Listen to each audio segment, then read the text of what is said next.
Consistency, consistency, consistency. यार अगर मेरी लाइफ में कंसिस्टेंसी होती ना तो ये सारी बुकें मुझे फिंगर टिप्स पे याद होनी थी, लेकिन ये कंसिस्टेंसी कहाँ से लाऊं। बट अब बहुत हो गया, अब मैं अपनी लाइफ में कंसिस्टेंट हो जाऊंगा और इस सेमेस्टर को मैं आग लगा दूंगा। आग यानी इस सेमेस्टर को आग नहीं, बल्कि इस सेमेस्टर में पढ़ाई को आग लगानी है। हाँ यार, मेरा वही मतलब था, लेकिन ये आग मैं कल से लगाऊंगा। आज रेस्ट करते हैं। 1 week later.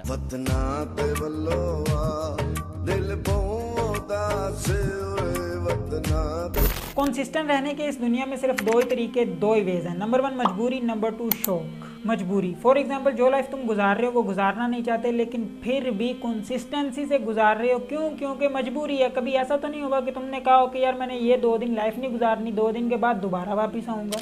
किसी जगह जॉब कर रहे हो लेकिन तुम उससे सेटिस्फाई नहीं हो, तुम उससे मुतमईन नहीं हो, तुम्हारा दिल खुश नहीं है, लेकिन जब तक अगली जॉब मिल नहीं जाती, जब तक तुम्हें अगली जॉब ढूंढ नहीं जाती, जब तक तुम अपना बिजनेस नहीं स्टार्ट कर लेते, तब तक तुम्हें वो जॉब करनी है। क्यों? क्योंकि मजबूरी है। तुम्हारा पढ़ाई करने का बिल्कुल नहीं दिल करता, पढ़ाई नहीं करना चाहते, लेकिन माँ बाप के प्रेशर की वजह से, फ्यूचर के प्रेशर की वजह से करना पड़ रही है और कंसिस्टेंसी से करना पड़ रही है। क्यों? क्योंकि मजबूरी है।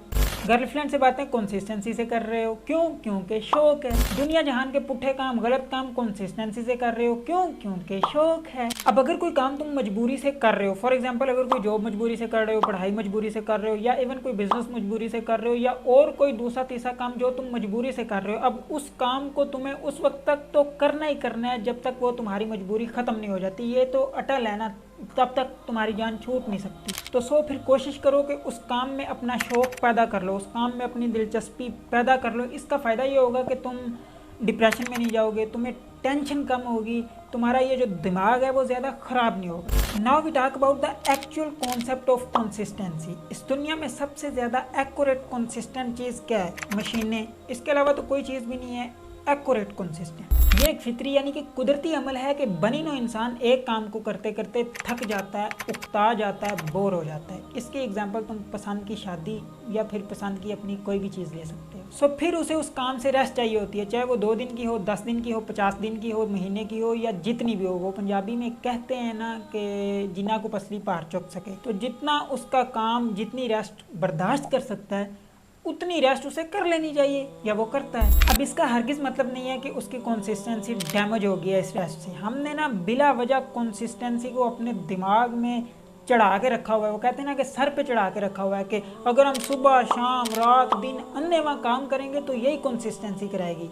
नहीं भाई, ऐसी कंसिस्टेंसी से सिर्फ डैमेज होगा, नुकसान होगा, फ़ायदा नहीं होगा। शहजादों एंड क्यूटीज, ये बात याद रखो कि एक इंसान कभी भी एक रिदम में एक एक्यूरेट कंसिस्टेंट इंसान कभी भी नहीं हो सकता, क्योंकि इंसान को गम, खुशियाँ, फॉर एग्जांपल कुदरती आफात से, इसके अलावा भी बहुत से ऐसे ओकेजन, बहुत से ऐसे मौके बनते हैं कि इंसान को अपने वो जो कंसिस्टेंसी का रिदम होता है उसे या कम करना पड़ता है या कुछ वक्त के लिए क्लोज करना पड़ता है। इस रिदम को कम या क्लोज करने का मतलब हरगिज़ ये नहीं कि आपकी जो कंसिस्टेंसी है वो डैमेज होगी या वो ख़राब होगी या वो ख़त्म होगी।